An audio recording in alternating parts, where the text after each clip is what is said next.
The world is never truly silent at night, but those who work while everyone else sleeps know a different kind of quiet, one that breathes, watches, and occasionally whispers. As the clock crawls past midnight, the air thickens with a stillness that doesn't feel empty but occupied, as if darkness itself is listening. The narrator had always believed night shifts were harmless, boring even, until the voices began, stories whispered by trembling hands, wide eyes, and people who swore they'd seen things that should never exist. Fluorescent lights buzz with a tired hum above the narrator's desk, casting long shadows that stretch across the floor like fingers. Papers lie scattered with notes scribbled in shaky handwriting from workers who claimed they needed to get it off their chest. The narrator never meant to collect them, but the stories came anyway, always from those who survived something they couldn't explain. Some left their jobs, some left their towns, a few never slept through the night again. Sometimes, as the narrator reads the accounts, a sudden draft sweeps through the empty office, carrying the faint smell of cold metal, hospital disinfectant, or damp earth, scents that match each story too perfectly. The narrator tells themselves it's imagination, but deep inside, they know better. Night shift energy lingers. Once you hear these stories, it lingers in you too. There is a reason people fear empty hallways after midnight. A reason footsteps sound louder, even when no one is near. The narrator has learned that the night hides things, not because it wants to scare you, but because it doesn't care whether you see what walks in it. In the silent hours, reality becomes thin, fragile like old paper, and sometimes something presses from the other side. The narrator remembers the first submission, a trembling supermarket worker who refused to return after hearing knocking from inside a freezer. Then came the hospital guard who saw a woman disappear through a door that should have been locked. More stories followed, warehouse workers, drivers, janitors, all with the same hollow look of someone who glimpsed a truth meant to stay unseen. As the pile of testimonies grew, so did the strange occurrences in the narrator's office. Objects shifted, shadows moved where there should have been none. At times, the narrator would look up from reading and swear someone had just been standing in the doorway. The darkness beyond the glass windows seemed to breathe, slow, steady, as if waiting for the last light to die. Tonight feels different, heavier. The narrator's lamp flickers every few minutes, and each time darkness floods the room, a cold pressure settles behind their spine. They write faster, as if trying to outrun whatever is creeping closer. Still, the stories demand to be told. They scratch at the edges of the narrator's thoughts, begging for release into the world. And so the narrator begins, voice trembling, heart pacing against the quiet, as the night presses deeper into the room. Because the truth is simple yet terrifying, the most disturbing night shift horror stories aren't made up. They were lived, they were survived, and now, in the dead of night, they are finally being revealed. The first account sits at the top of the stack, its pages curling as if chilled by a cold that never left them.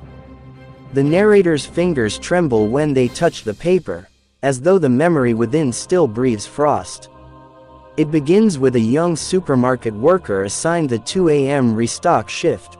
Routine, harmless, the kind of boring job that dulls the mind. Yet boredom vanished the night he heard the first soft knocking inside the freezer. At first, he laughed it off, telling himself it was pipes contracting from the cold. But the knocking returned the next night, and the next, and each time, it grew more deliberate. He remembered standing alone in the aisle, the store glowing with that sickly blue fluorescent light that made everything look lifeless. The freezer door fogged over slowly, like someone breathing on the other side. He wiped the glass, expecting to see machinery or boxes. Instead, he froze. Tiny footprints, bare, human, impossibly small, pressed against the inside of the frosted window, arranged in a line as if a child were walking across it. He stepped back, his breath caught halfway up his throat, his brain refusing to make sense of what his eyes already knew. The worker tried telling his supervisor, but the man brushed it off with a tired smirk. "Kids sneak in sometimes," he said. "You probably forgot to lock up." But the worker didn't forget. The door had been sealed. The lights had been off. And the footprints were inside, not out. Still, he swallowed his fear, hoping it was some prank he'd eventually laugh about. He checked the rest of the aisles, trying to convince himself nothing was wrong, yet the eerie sensation of being watched clung to him like a wet, cold cloth. Eventually, the worker found his courage in the glow of the store's security room. He rewound the footage, eyes locked to the screen, heart pounding. At 1:42 a.m., the freezer door was closed. At 1:43 a.m., the figure appeared, small, hunched, motionless. A boy, he stood just inside the freezer, his head tilted slightly as if listening. The worker leaned closer to the monitor. The boy's silhouette didn't move. The clock ticked on.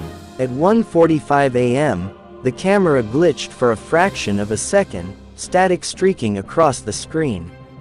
When the image returned, the boy was gone. The worker replayed the footage again and again, unwilling to accept what he'd seen. The boy didn't enter. The boy didn't leave. He simply blinked into existence and vanished. The room grew colder as the worker watched, so cold he could see his breath misting in the security booth. He told himself it was the air conditioning, though the vents weren't even running. Fear crept under his skin, wrapping icy fingers around his spine. The next night, he avoided the freezer entirely. But the knocking found him anyway. He heard it from the produce aisle. From behind the stock shelves. From the employee restroom. 3 soft taps, always the same rhythm, always close, as if the child were walking just behind him. When he finally turned around in the cereal aisle, certain he'd catch someone in the act, the lights flickered once. In that half-second of darkness, he saw him, small, pale, standing at the end of the aisle, staring. Then the light returned, and the boy was gone. By the time the worker wrote this account, his handwriting was fractured with panic. He claimed that after leaving the supermarket job, the knocking still followed him home. Sometimes on his apartment walls. Sometimes behind his closet door. Sometimes beneath his bed at night. The narrator finishes reading the last line, fingers numb. The air around them chills once more, and from across the room, faintly, almost too soft to hear, comes a single knock. The narrator forces their eyes away from the freezer account, but the cold clings to their skin long after the pages are set aside. They reach for the next testimony, a hospital security report written in a stiff, cramped script that looks as if each letter was carved under pressure. The ink is smudged in places, as though the writer's hands were shaking. A faint scent of disinfectant wafts from the paper, sharp and sterile, instantly pulling the narrator into a world where hallways echo and the living and the dead share the same corridors after midnight. The guard's account begins with a routine patrol, 3 a.m. rounds through the oncology ward. The lights there always hummed at a lower pitch, flickering just enough to unsettle anyone passing beneath them. He had walked that floor 100 times, but on one particular night, the silence felt too heavy, too expectant, as if the walls themselves were holding their breath. That was when he first saw her, an elderly woman in a thin hospital gown, shuffling slowly down the corridor, her head slightly bowed, her hair a tangled gray curtain hiding half her face. He tried calling out to her gently, expecting confusion or perhaps a lost patient wandering from another wing. But she did not react. She didn't even turn her head. Instead, She continued down the hall with the calm certainty of someone who knew exactly where she was going. The guard followed, his footsteps echoing hers, though hers were soundless, an observation he only understood much later. She stopped in front of room 407 and pushed the door open without hesitation. The guard followed her in. Inside, the air felt strangely still. The bed was neatly made, untouched. The machines were unplugged, their cords coiled like sleeping snakes. The lights were off, shadows pooling in the corners. The woman was nowhere. The guard walked the room 3 times, checked the bathroom, even looked under the bed in a moment of desperate disbelief. But there was no sign of her. He stepped back into the hall, convinced she had slipped past him somehow. But the corridor was empty. He hurried to the security office, adrenaline sharp in his veins. He rewound the hallway footage, expecting to see her walking into the room. And she was there, moving gracefully, almost floating, down the hall. But when she reached the doorstep of room 407, she stopped. She did not open the door.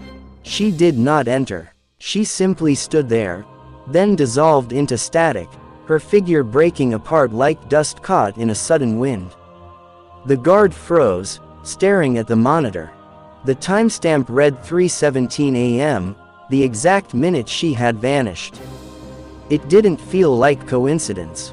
Something in that number felt deliberate, ritualistic, as though the moment itself held meaning. He tried to sleep the next day, but each time he closed his eyes, he saw her face, pale, hollow, waiting. On the following nights, she returned. Always at 3:17 a.m. Always walking the same silent path toward room 407. He would trail behind her, and each time she vanished at the doorway, he felt the hair rise on the back of his neck, as if someone stood behind him mirroring the same motion. One night, he dared to stand directly in front of her path. As she approached, her head lifted slightly, revealing eyes that were not eyes at all, just dark, bottomless pits staring into him with a sorrow that felt centuries old. The guard ended his report by confessing he'd transferred to the morning shift the next week, but the fear followed him home. Sometimes at night, he swore he heard slow, dragging footsteps outside his bedroom door. Sometimes he woke at 3:17 a.m. with the cold certainty that someone was standing just beyond the frame, waiting for him to acknowledge her. As the narrator finishes reading, the digital clock on their desk flickers softly, settling on the numbers 3:17. They swallow hard, refusing to turn toward the shadow gathering near the office doorway. The narrator presses a trembling hand against the clock, as if touching the glowing numbers might steady their heartbeat. But the digits remain cold, unforgiving, 3:17 burning like an omen in the darkness. They force themselves to reach for the next testimony, the pages stained with grime and dust, carrying the scent of metal, sweat, and something older, something that smells like the inside of forgotten places. It belongs to a warehouse worker who wrote his account in uneven strokes, as if he kept glancing over his shoulder while writing. He begins by describing the crushing monotony of the graveyard shift, the endless hum of conveyor belts, the rattling forklifts, the distant clank of crates being dropped onto pallets. The warehouse was massive, a cavern of metal beams and echoing machinery, but at night, it felt like a hollowed-out ribcage, dark, cavernous, alive with unseen movement. On one of those nights, he first heard the scratching. Faint at first, like a single nail dragging along steel. He assumed it was rats. Everyone did. But the scratching wasn't random. It had rhythm. It followed him. At one point during the shift, the scratching moved beneath him, directly under the conveyor belt he was operating. He crouched to listen better, but when he leaned close, the scratching stopped. Silence. Breathless. Then a whisper threaded through the metal grating. His name. Soft. drawn out, spoken with a he jerked back, stumbling onto the concrete floor, heart hammering. He called out to a coworker, but no one else had heard it. They laughed it off. He didn't. The next night, the warehouse experienced a blackout. Total darkness. No humming lights. No conveyor belts. Just the oppressive quiet of a space too large, too empty. The worker fumbled for his flashlight, the beam cutting through dust like a blade. And then he heard it again. The scratching, now frantic, like something trapped and desperate. It crawled beneath the belt, moving fast, circling him, pacing. He backed away, his flashlight trembling in his hand, when suddenly, a hand shot out from under the machinery. Long, thin fingers wrapped around the metal, pulling downward as if trying to drag something forward. The skin was grayish, almost translucent, stretched tight over bone. The worker froze, unable to scream, unable to breathe. The hand twitched once, then withdrew back into the darkness beneath the belt. When the lights flickered back on, he forced himself to look. Finger marks, deep, gouged scratches carved into the steel supports, ran the length of the conveyor. Not made by rodents, not made by any human he knew. He reported it to management, but they dismissed it as structural wear. Metal bends, they said. Steel warps. But he knew steel didn't warp in claw-like patterns that spelled his name. In the following days, the footsteps began. Soft taps following behind him wherever he walked. He'd turn, and the aisle would be empty, pallets stacked like silent sentries. Yet every shift, the presence grew bolder, boxes shifting off shelves, tools falling behind him, shadows stretching long across the floor when no one else was around. He began to dread the conveyor belt the way some people dread graves. The final straw came when he stayed late to finish paperwork. The warehouse was silent, the lights dimmed. He heard the tapping again, but this time it wasn't behind him, it was above him. He slowly lifted his gaze. Perched atop the steel framework was a figure, limbs too long, head cocked at a grotesque angle, watching him with eyes that glowed like dying embers.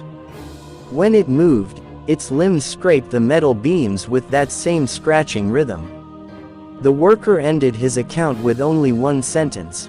I don't know if it crawled out of the warehouse, or if it was always following me home.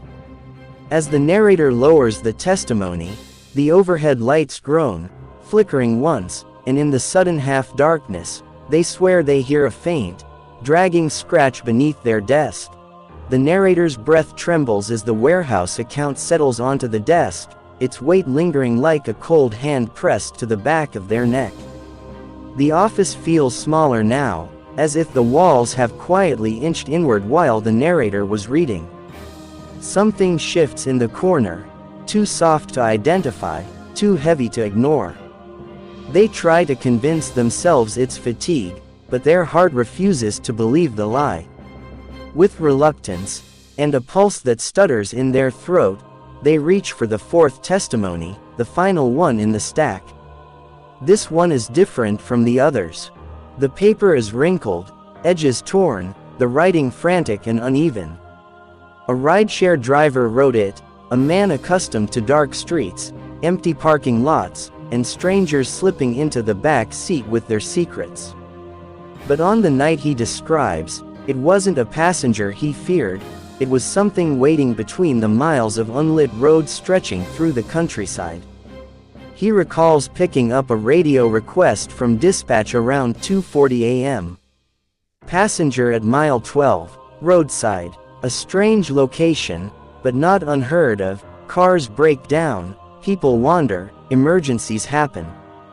He drove the winding road until the asphalt disappeared beneath a tunnel of trees, their branches forming a black canopy overhead. His headlights sliced through the darkness, revealing nothing but mist curling low over the pavement.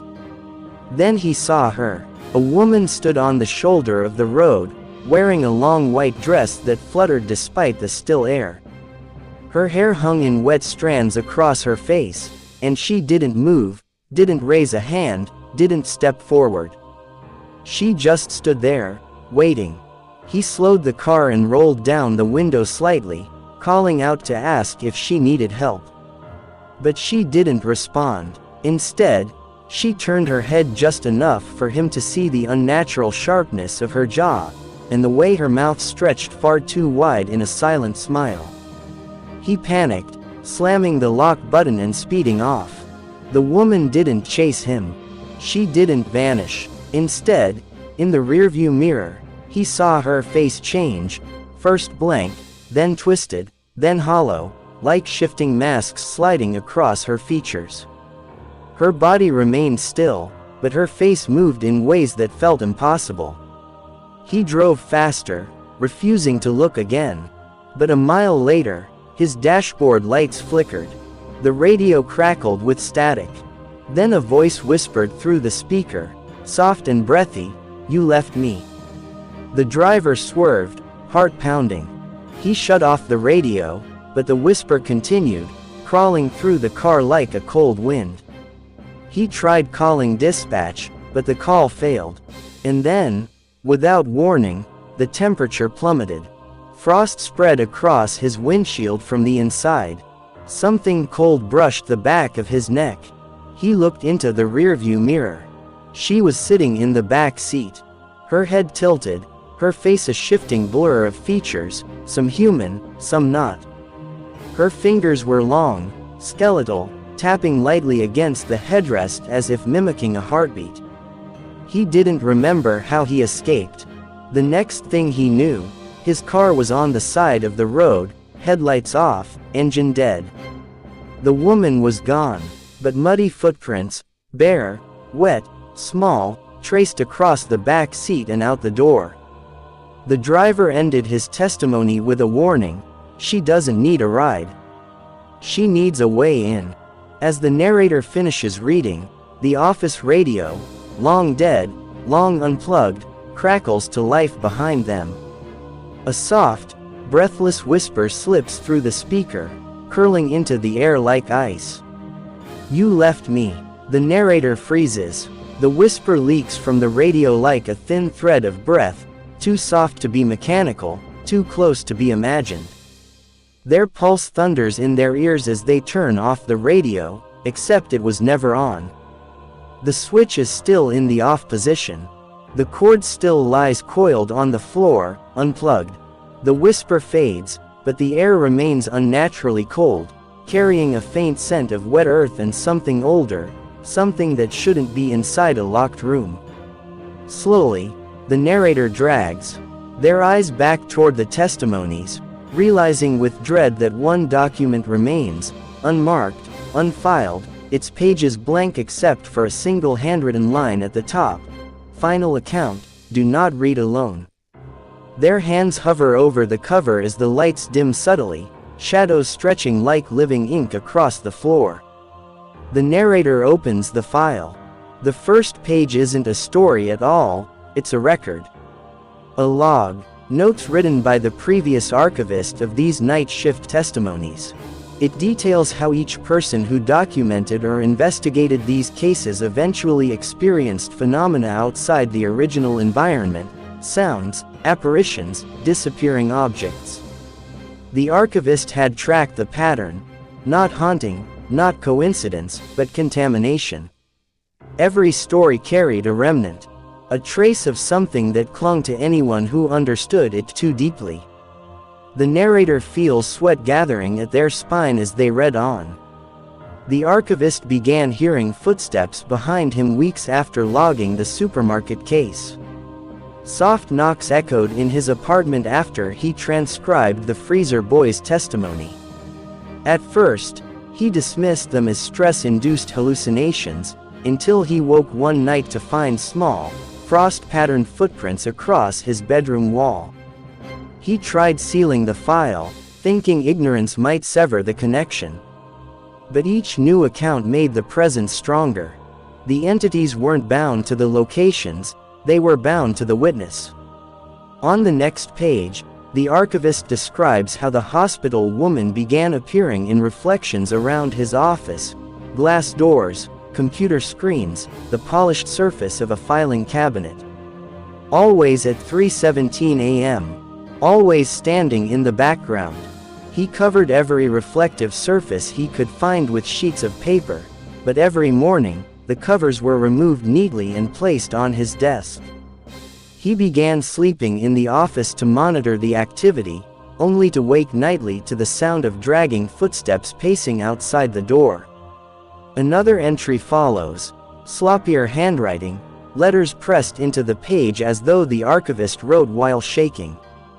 He describes hearing scratching beneath his desk while working late, the same frantic rhythm from the warehouse account. At first it was faint, but each night it grew louder, closer, until he felt vibrations through the wood. When he finally built up the nerve to look, the scratching stopped. But the next morning, he found long, thin gouges dug into the underside of the desk, deep enough to splinter the wood. The marks formed a single word, here. The final entry is barely legible. Ink smeared, words crooked, sentences broken. The archivist claims he saw the rideshare woman outside the office window, even though his office was on the 4th floor. No road below, no ledge, just her pale face pressed against the glass, features shifting like melting wax. He wrote that she whispered something he couldn't understand, until he realized she wasn't speaking to him. She was speaking about him. Almost in, she said. Almost through. The last line, scratched, not written, reads, "If you're reading this, it's already following you. Stop now. Leave the building. Don't acknowledge anything you hear." The narrator lowers the file slowly, their throat tight. The office is silent except for the faint hum of electricity. Then, from beneath the desk, 3 soft taps, the same rhythm the archivist described, followed by a whisper so close it brushes the narrator's ankle like cold breath. Here, the narrator jerks their leg back instinctively, heart slamming against their ribs, but the whisper lingers in the air like breath that refuses to die. For a moment, the office feels suspended in time, no clocks ticking, no lights humming, no sound except the echo of that single word. Here, the narrator grips the edge of the desk, knuckles whitening, fighting the primal urge to run. But something tells them that movement, any movement, would invite whatever waits beneath to follow. Slowly, shaking, they rise from the chair without pushing it back, careful not to brush against the shadows gathering beneath the desktop. They take a step toward the door. The floor creaks softly, betraying them. Immediately, the scratching resumes, long, eager strokes raking along the wood below. The narrator claps a hand over their mouth to suppress a gasp. The sound isn't random, it has direction, purpose. It's moving in tandem with their steps, like a predator matching its prey's pace.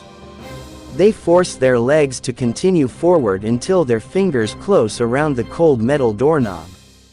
But when they twist it, the knob refuses to turn.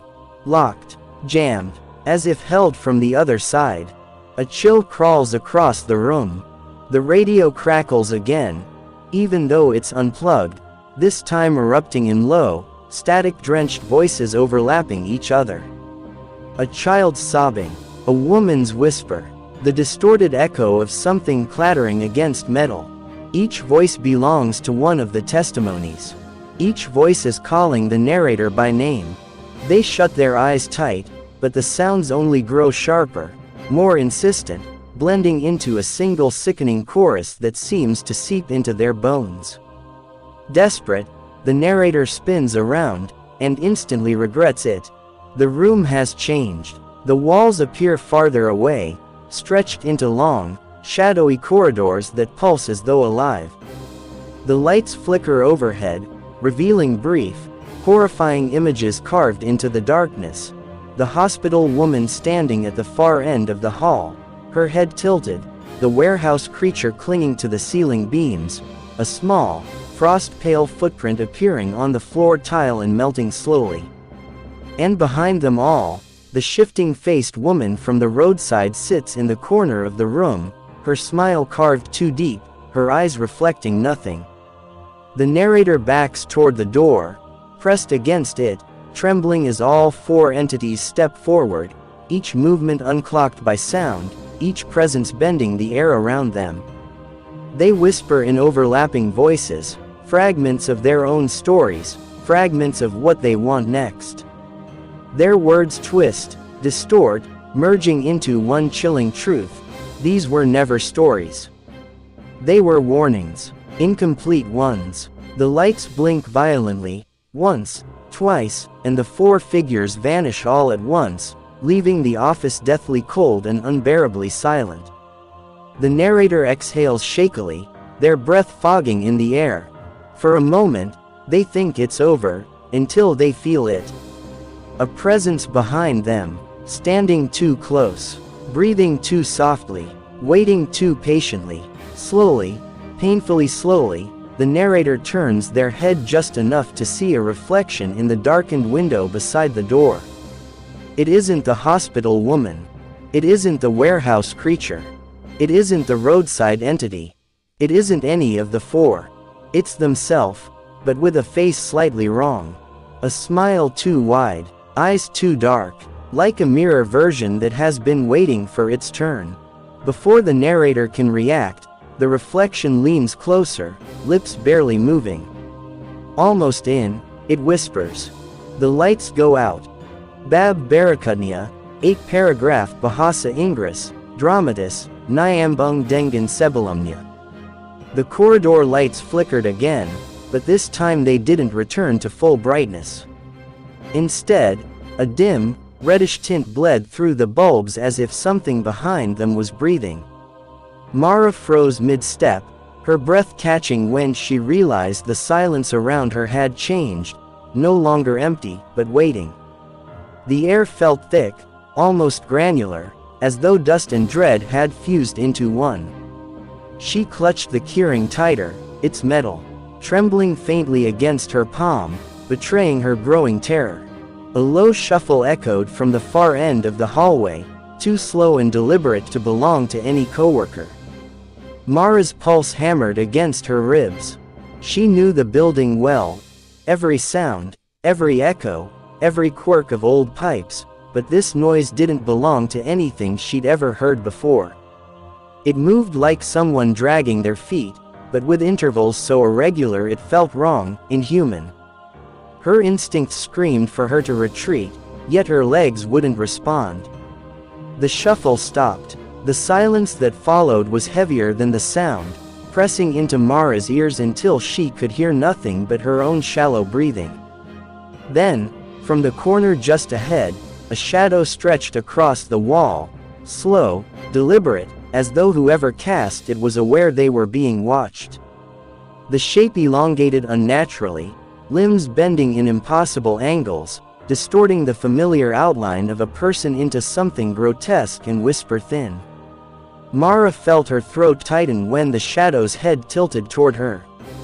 Not physically, no figure was visible, but the shadow itself moved, reacting to her presence like a living organism. Her mind scrambled for logic, for explanation, but the building around her seemed to reject every rational thought. The red tint of the lights pulsed once, and the shadow flickered like a flame fighting wind. Without warning, the emergency alarm panel beside her emitted a soft static buzz, as though something was trying to communicate through it. Mara's eyes jerked toward the device.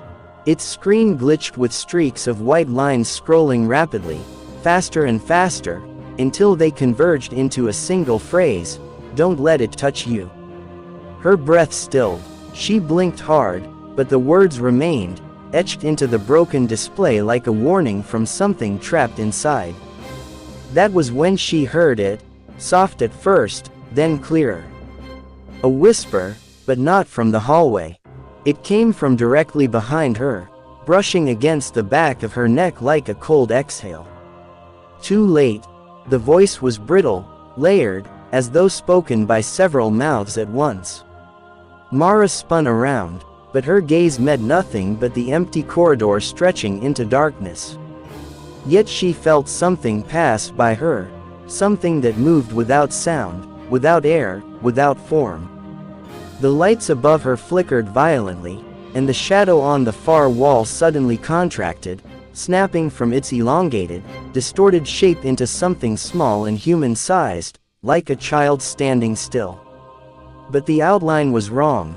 The limbs were uneven, the torso twisted too sharply, and its neck hung at an angle no living body could maintain.